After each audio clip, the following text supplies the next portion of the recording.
자, 이제 로마서 1장 5절 말씀과 16장 25절에서 27절 말씀 우리 같이 교도하도록 하겠습니다. 그로 말미암아 우리가 은혜와 사도의 직분을 받아 그의 이름을 위하여 모든 이방인 중에서 믿어 순종하게 하나니, 예수 그리스도를 전파함은 영세전부터 감추어졌다가 이제는 나타내신 바 되었으며 영원하신 하나님의 명을 따라 선지자들의 글로 말미암아 모든 민족이 믿어 순종하게 하시려고 알게 하신 바 그 신비의 계시를 따라 된 것이니, 이 복음으로 너희를 능히 견고하게 하실 지혜로우신 하나님께 예수 그리스도로 말미암아 영광이 세세 무궁하도록 있을지어다. 아멘. 자, 로마서 강의 오늘 두 번째가 되겠는데요. 여러분, 바울이 로마서를 기록한 목적, 이유가 어디에 있을까요?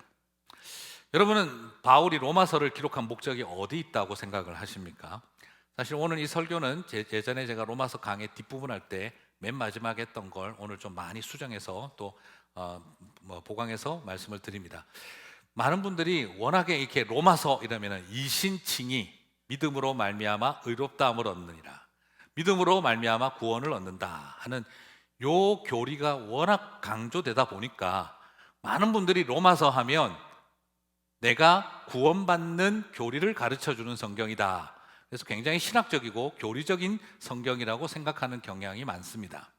그래서 구원론을 제대로 가르쳐주기 위해 로마서가 기록되었다라고 생각을 많이 합니다. 물론 맞는 말이고, 그리고 또한 구원론에 대한 이 신학적인 언설이 매우 중요합니다. 하지만 그것이 로마서를 기록한 궁극적 목적이다라고 말하기에는 조금 부족함이 있습니다.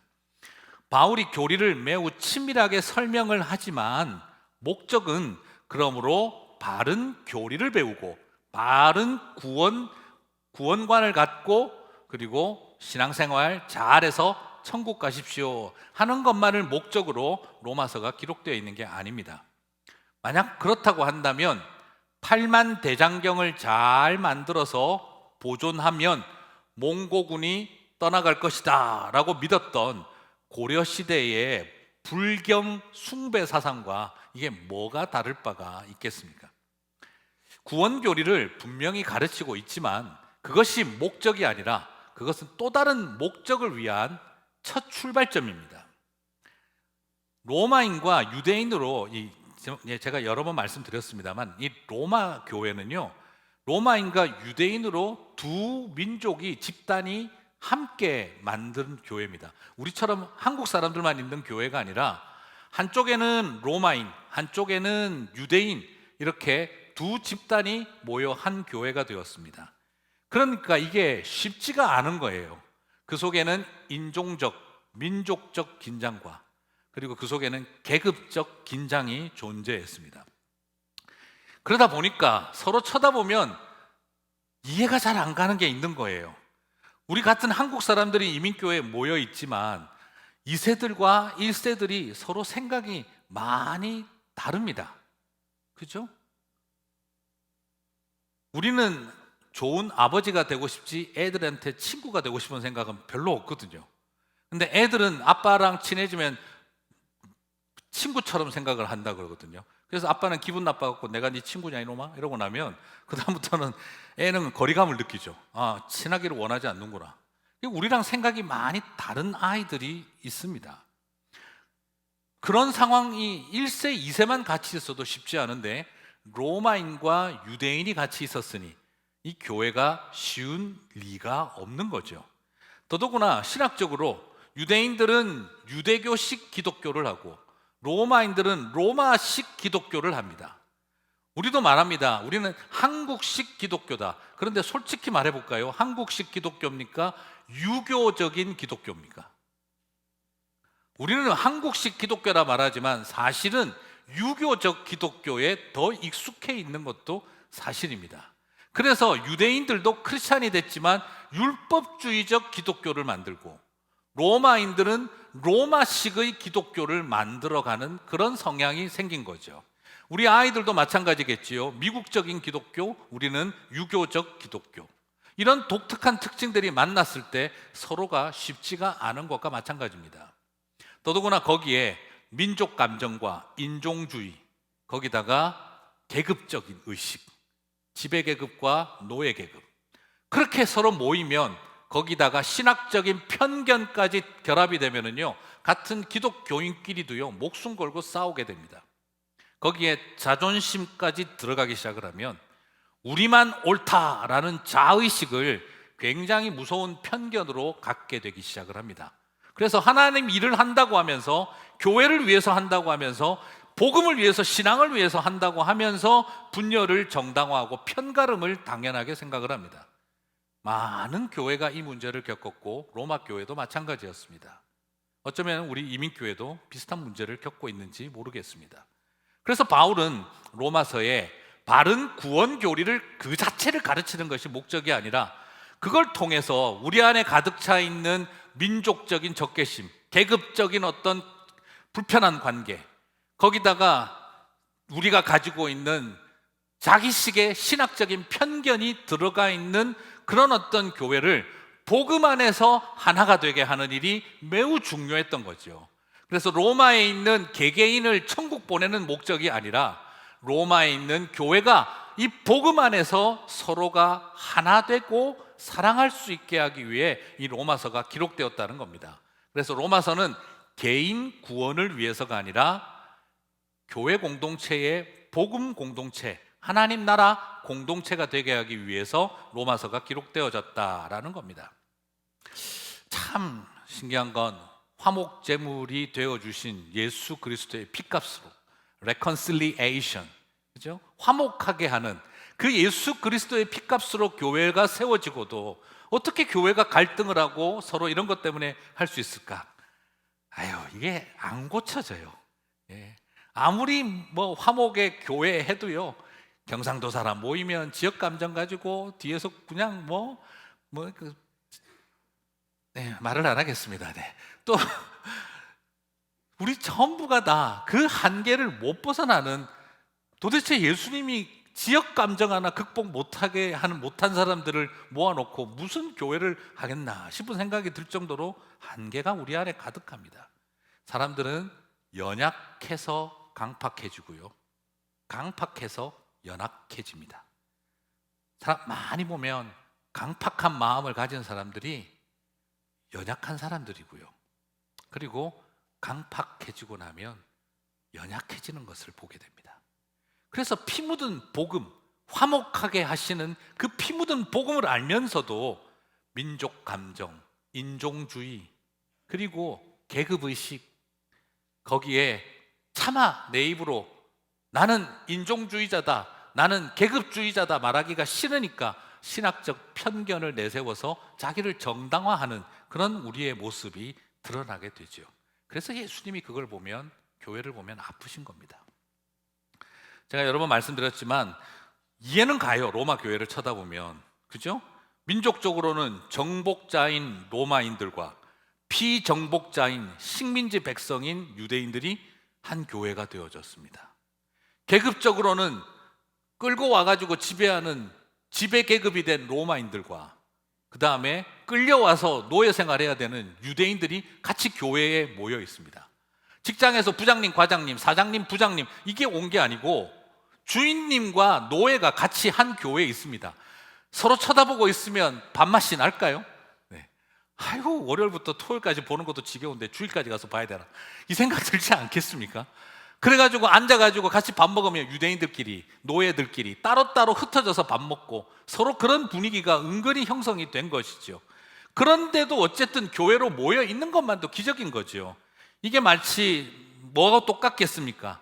일제시대 때 도쿄에서 조선인과 일본인이 한 교회로 모여서 있으면 서로 복음 때문에 한 교회가 되기는 했지만 조선인들끼리 모여서 곱창 해 먹고 김치 해 먹고 일본 사람들끼리 모여서 스시 해 먹고 사시미 떠먹고 싶은 그런 마음 드는 건 당연한 거 아니겠어요? 그런 상황이 있으니 서로가 힘든 겁니다. 그래서 교회 안에 정복자와 피정복자, 그리고 귀족과 노예가 같이 있으니 이 교회가 힘들었겠다 하는 생각은 당연히 이해가 갑니다. 하지만 하나님의 말씀은 그래도 하나님의 사랑과 용서와 평화가 다스리는 교회가 되게 해야 한다는 거였어요. 그게 복음의 원리이기 때문에. 유대인들은 이해가 안 갈 겁니다. 어떻게 하나님이 저 할례 없는 이방인들에게 복음을 줄 수가 있는가? 선택받은 백성은 우리들인데. 그런데 반면에 또 로마인들은 어떤 생각이 들까요? 어떻게 하나님의 선민이라는 사람들이 메시아를 십자가에 매달아 죽일 수가 있나? 그래서 저것들은 로마의 식민지가 되어지고 벌 받는 거다, 당연히 죗값을 치르는 거다 하는 그런 마음이 드는 거죠. 그래서 서로를 바라보면 보이지 않는 종교적인 혐오감, 그리고 인종적인 혐오감, 그리고 어떤 우월의식을 가지고 서로가 긴장이 생긴 겁니다. 여기에 시간이 흘러가며 신학적 편견이 들어가는 거예요. 유대인 기독교인들은 복음의 은혜를 알지만 그래도 익숙하게 할례 받아야 되고 절기 지켜야 되고 율법을 지켜야 한다, 율법적 기독교가 되게 하려고 하고, 로마인 기독교인들은 복음과 자유를 맛보고 나니 로마인의 자유랑 비슷하게 여겨지니까 아유, 저런 율법주의자들하고 우리 관계를 끊자, 반율법주의적 태도를 통해 뭘 행하고 지키고 이런 걸 왜 해? 믿기만 해라 하는 무규범주의자들이 되기 시작하는 거죠. 그래서 유대인 기독교인들은 율법주의적 기독교를, 그리고 로마식 기독교인들은 믿음주의자가 돼버린 기독교가 된 것입니다. 율법도 지켜라 하는 사람들과 믿기만 해라 하는 이런 긴장이 이제는 그 안에 발생을 한 겁니다.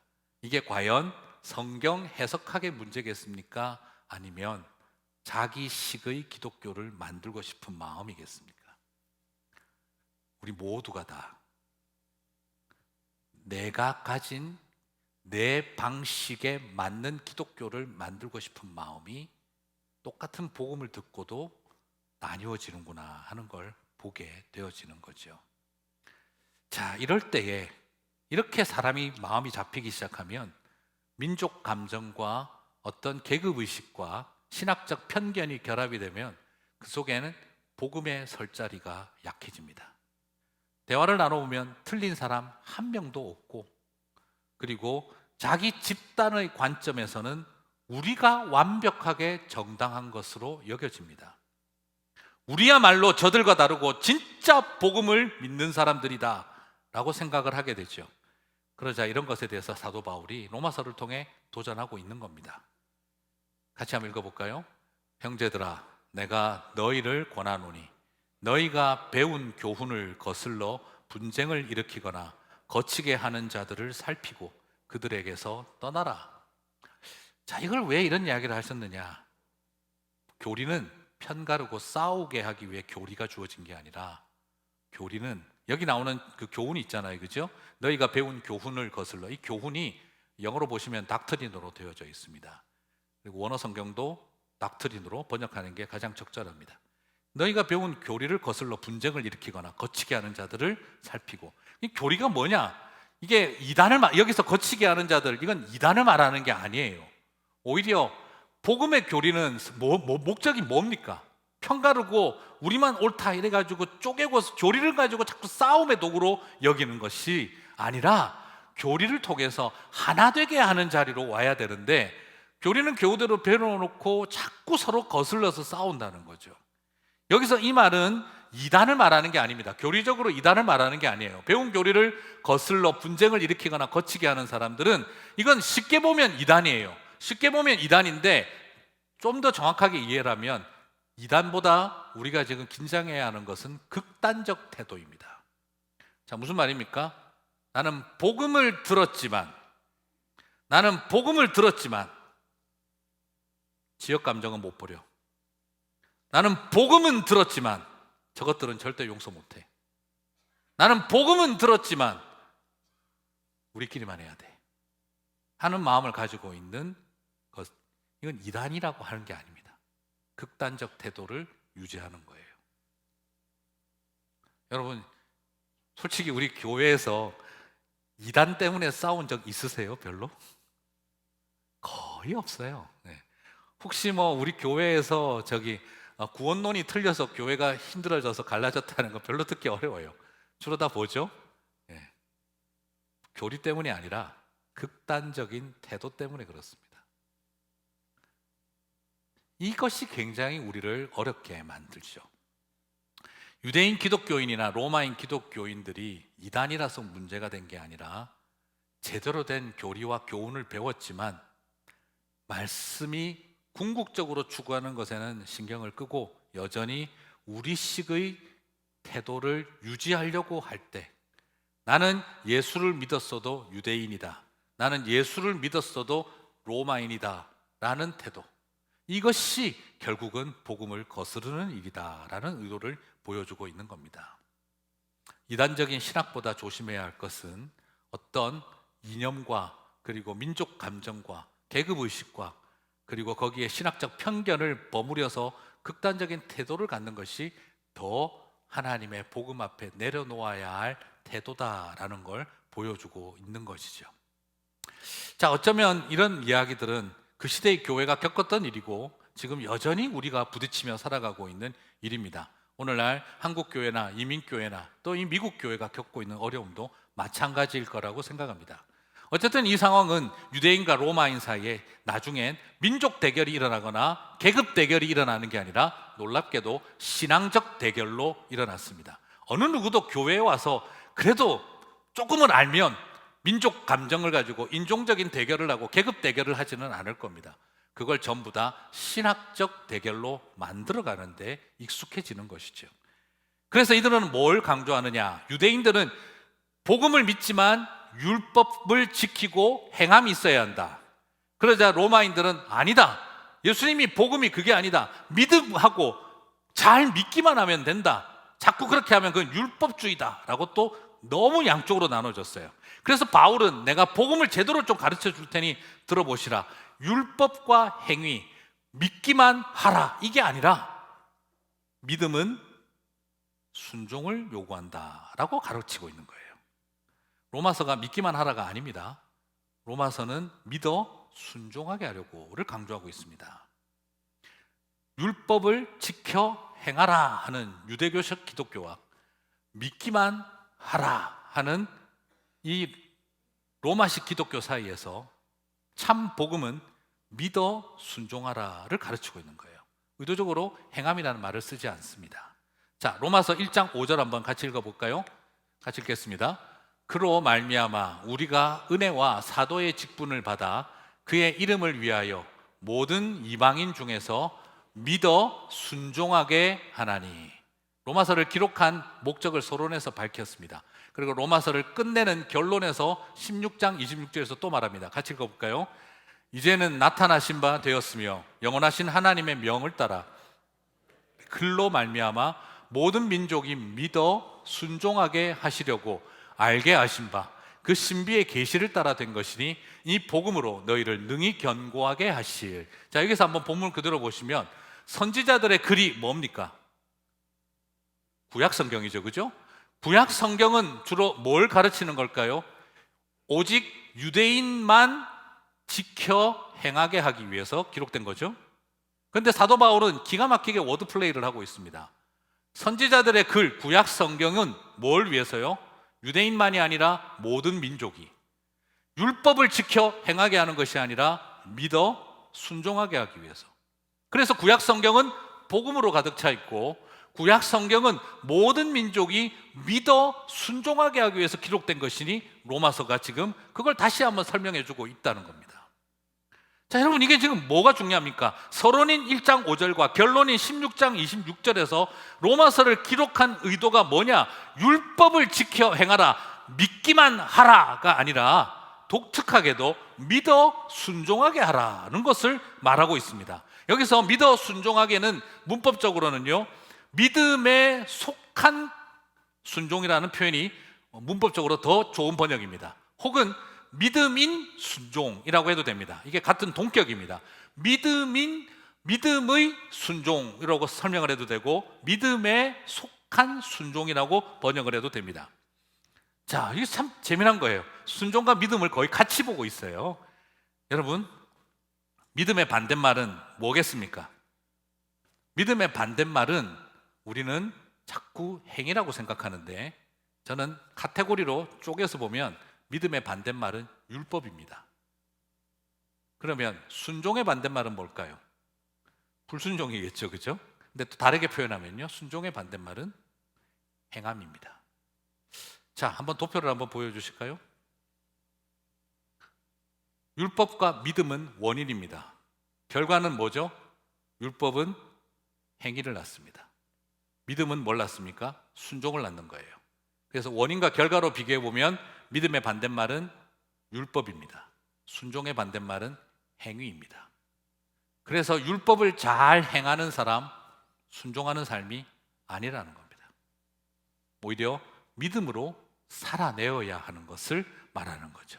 그래서 사도 바울은 아주 의도적으로 옆에다가 BS 하나 더 붙이면 뭐겠습니까? 믿기만 하라 하는 것과 정확하게 반대를 가는 겁니다. 지금 굉장히 독특합니다. 저는 사도 바울의 이런 독특한 언설이 우리에게 굉장히 중요한 도전을 주고 있습니다. 바울은 의도적으로 율법주의와 행위주의를 극복하는 것이 또 다른 극단을 낳아서 믿기만 해라 하는 말을 정당화시키고 무규범적인 삶을 사는 걸 합리화시키는 걸 막으려고 하고 있는 것이지요. 이제는 조금 공부를 더 해보시면 이 순종이라는 말이 그러면 어떻게 어원이 만들어져 있냐 그러면 매우 깊이라고 하는 접두어가 있고 그 다음에 들음이라고 하는 이 동사 명사가 있습니다. 동명사로 쓰이는 뭐냐 그러면 매우 깊게 듣는다가 순종이에요. 행동한다가 아니라 매우 깊이 듣는다. 호호, 이게 무슨 말일까요? 순종은 귀로만 듣는 게 아니라 매우 깊게 달팽이관으로 듣는다, 이걸 말하는 게 아니고요. 깊게 듣는다는 말은 가슴으로 듣고 삶으로 듣는다는 말입니다. 참 재미나게도 사도 바울은 이런 그 헬라어의 특징을 잘 알아서 워드 플레이를 합니다. 우리가 알고 있는 표현 있죠. 믿음은 어디에서 난다? 들음에서 난다. 믿음은 들음에서 난다. 그러면 믿고 나면 어떻게 되나요? 더 깊게 듣게 된다라는 겁니다. 그래서 들음이라고 하는 이 단어를 가지고 믿음이 나오고 믿음 다음에 똑같은 들음 앞에다가 접두어를 붙인 거예요. 매우 깊이 들음. 그게 순종입니다. 그래서 지금 사도 바울은 우리에게 이렇게 가르치고 있습니다. 들음으로 믿게 되고 믿게 되면 더 깊게 듣게 된다는 겁니다. 순종이 일어난다는 거예요. 그러므로 이 순종은 귀의 들림을 넘어 마음으로 듣고 몸으로 듣는 것을 말합니다. 그게 순종입니다. 그렇지 않겠습니까? 예를 들어서 엄마가 딸에게 말을 하는 거예요. 딸, 엄마 말 좀 집중해서 들어. 좀 들어. 빨리 가서 아빠에게 저녁 먹으러 오시라고 해. 아빠 지금 이틀째 밥을 제대로 못 먹었어. 그래서 꼭 가서 말씀드려서 밥 먹으러 오시라고 그래. 알겠지? 근데 딸이 갑자기 가만히 있는 거예요. 엄마가 뭐해? 하자. 엄마 잘 들었어. 무슨 소리냐? 엄마가 집중해서 들으라 그랬잖아. 아빠에게 저녁 먹으러 오시라고 해. 이틀 동안 식사를 못했으니 꼭 먹어야 된다는 말 너무 잘 들었어. 꼭 필요한 말이야. 아빠 꼭 지금 먹어야 돼. 좋은 말 하셨어. 엄마가 어떤 생각이 들까요? 이 정도면 거의 살생을 부르고 몸에 사리를 만들어내는 그런 상편이 되겠죠. 그게 지금 잘 들으란 말이 그 소리인지냐, 지금 얼마나 속 터지겠어요. 왜 제가 이야기를 드리냐 그러면 우리가 믿음과 순종에 대한 태도가 어쩌면 이런 모습 아니겠습니까? 믿음, 그래 정말 나 잘 믿기로 했어요. 믿음에 대해서 잘 들었어요. 목사님 오늘 믿음에 대해서 참 좋은 말씀, 꼭 필요한 말씀 하셨어요. 오늘 잘 듣고 갑니다. 그럴 때 예수님은 우리를 위해 죽으셨지만 스스로 살생의 유혹을 받으실는지 모를 것 같아요. 아마 예수님도 나중에 그래서 십자가에서 죽으시고 부활하셨을 것 같아요. 살이 나올까 봐. 저는 그런 생각이 들어요. 그저 듣지만 말고 깊게 듣는 순종, 그건 바로 삶으로 드러내는 것을 말합니다. 마음으로 듣고 삶으로 드러내는 삶, 그걸 사도 바울은 굳이 행함이라고 묘사하고 싶지 않은 거예요. 오해할까봐, 율법적인 행함으로 동일시할까봐. 그래서 사도 바울은 들어 믿고 믿으면 더 깊게 듣게 된다, 순종이라고 표현을 하고 있는 겁니다. 그래서 실제로 사도 바울이 또 많이 쓰는 표현이 로마서에도 나오고 바울 서신에 많이 나오는 표현 중에 하나가, 제가 여러분 이걸 말씀드렸는데 불순종이라는 표현이에요. 불순종. 또 이 히브리어가 재미난 워드플레이가 있는데, 불순종이면 아까 순종이라는 말이 합성어니까 이게 또 어떻게 되잖아. 그러면 매우 깊게 들음의 반대말은 가볍게 잘 안 들음, 뭐 이렇게 되나. 말이 참 애매하죠, 그렇죠? 근데 이 불순종이라는 단어는 어떻게 쓰이냐면 이 아페이세오라고 하는 단어가 이 불순종인데, 앞에 A는 접두어가 not, 부정의 접두어입니다. 페이세오, 영어에 뭐하고 느낌이 비슷하세요? 예, faith의 같은 단어입니다. faith, 믿음. 아페이세오, 무슨 말입니까? 왜 이걸 불순종이라느냐? 믿음이 아니다, 믿음이 없다라는 뜻입니다. 저 사람 왜 시키는 대로 안 해? 쟤는 믿음이 없어서 그래, 행동을 안 해서 그래가 아닙니다. 쟤는 불순종하는 사람이야. 사도 바울이 불순종의 자녀들이라고 할 때 그것은 행함이 없는 사람들을 말하는 것만이 아니에요. 불순종의 자녀에는 유대인 율법주의자들도 불순종의 자녀들이라고 합니다. 열심히 뭘 하고 있는데 불순종의 자녀들이다라고 하는 겁니다. 무슨 뜻입니까? 아페이세오, 믿음이 아니야, 믿음이 없어라는 겁니다. 사랑하는 성도 여러분, 불순종은 행위를 실패한 것이 아니라 믿음에 실패한 것입니다. 불순종은 행함이 부족한 것이 아니라 믿음을 잃어버린 것을 말합니다. 그래서 그리스도인들에게 예수님은 말씀하시는 거예요. 왜 너는 행하지 않니? 라고 말하지 않고 순종하지 않는 백성을 향해 왜 너는 믿음이 없니? 라고 말하고 있는 것입니다. 무슨 뜻입니까? 믿음과 순종은 분리될 수가 없는 겁니다. 불순종은 불행동이 아니라 불신앙입니다. 다시 말씀드려서 생활과 신앙이 분리되어 있지 않습니다. 신앙생활, 교회 가서 잘하는 것과 내 삶의 자리에서 생활 신앙을 이어가는 것은 분리되지 않습니다. 믿음과 순종은 동전의 양면이고 쌍둥이와 같은 것입니다. 그래서 바울은 행함으로 복음이 있어도 율법을 지켜 행해야 된다는 유대교식 기독교와 그리고 믿기만 해라 하는 로마식 기독교 사이에서 들음으로 믿고 믿음으로 순종하라, 더 깊게 들으라고 가르치고 있었던 겁니다. 사도 바울은요, 이단도 조심했지만 극단도 피하고 싶었던 겁니다. 우리 크리스찬들이 뭐가 문제가 될까요? 이단도 문제지만 자꾸 극단적 태도를 갖게 되면 이단만큼 위험해지는 것입니다. 오늘 우리에게 중요한 부분은 거기에 있습니다.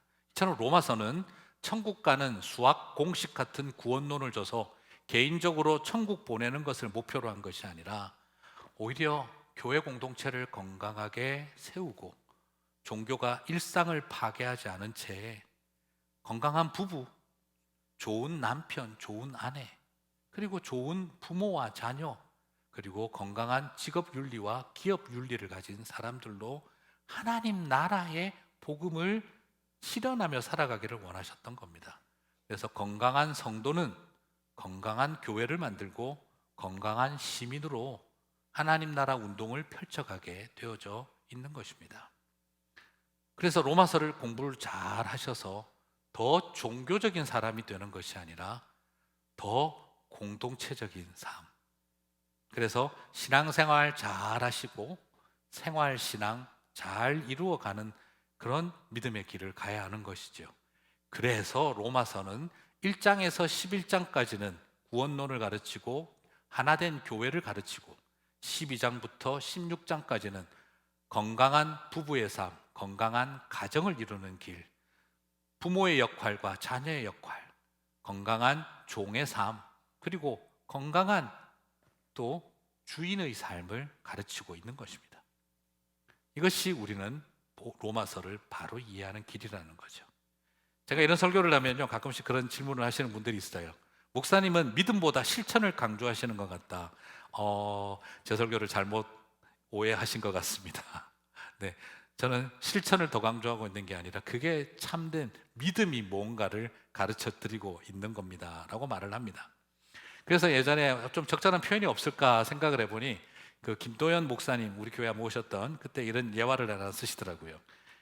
미국과 캐나다 사이에 많은 게 있지만 특별히 나야가라 폭포가 있죠, 그죠? 그 나야가라 폭포가 있는데 거기에 옛날에 어떤 한 고개사가 쇠로 외주를 연결하고 그리고 거기에 장대를 메고 건너갔대요. 사람들이 난리가 났죠. 그래서 그걸 건너가는데 성공한 그 사람이 또 한 번 쇠줄을 메고 장대를 두고 사람들 앞에 딱 서서 질문을 던졌습니다. 여러분, 제가 이 나야가라 폭포를 이 외줄만 타고 건너갈 수 있다고 믿으십니까? 사람들이 예, 믿습니다 하면서 막 박수를 쳐줬대요. 그러고 나서 그 사람이 다시 질문을 했다고 합니다. 근데 여러분, 그러면 제 어깨 위에 누가 올라와서 같이 건너갈 분은 누가 있으십니까? 하니까 조용해졌다고 합니다. 여러분, 믿음은 첫 번째 질문에 대한 대답에 있을까요? 두 번째 질문에 대한 대답에 있을까요? 저는 그 이야기를 보면서 그런 생각을 해봤습니다. 내가 너희를 위해 십자가에서 죽어 부활하여 너희에게 영원한 생명과 구원을 주리라 믿느냐? 아멘 할 사람은 많은데, 나와 함께 십자가에 매 죽어 나와 함께 부활하여 생명의 길을 가지 않겠느냐? 주님 돌아가십시오. 혹시 우리가 그렇게 하면서 이게 믿음이라고 생각하고 있는 건 아닐까요? 사도 바울은 우리를 위해 그리스도께서 죽으심으로 이야기를 하면서도 그것이 혹시나 값싼 은혜가 될까봐 그는 늘 고백했습니다. 내가 그리스도와 함께 십자가에 못 박혔나니. 사랑하는 성도 여러분, 믿음과 순종이 어우러지는 삶, 믿음은요 그분의 인생을 거는 것이 아니라, 남의 인생을 거는 것이 아니라 내 인생을 거는 것이 믿음입니다. 믿음과 순종이 어우러진 사람들은 자신을 의롭다고 여기지 않습니다. 믿음과 순종이 결합된 사람은 자신을 늘 죄인으로 고백합니다. 율법과 행함으로 붙어있는 사람은 자신을 의롭다고 생각을 합니다.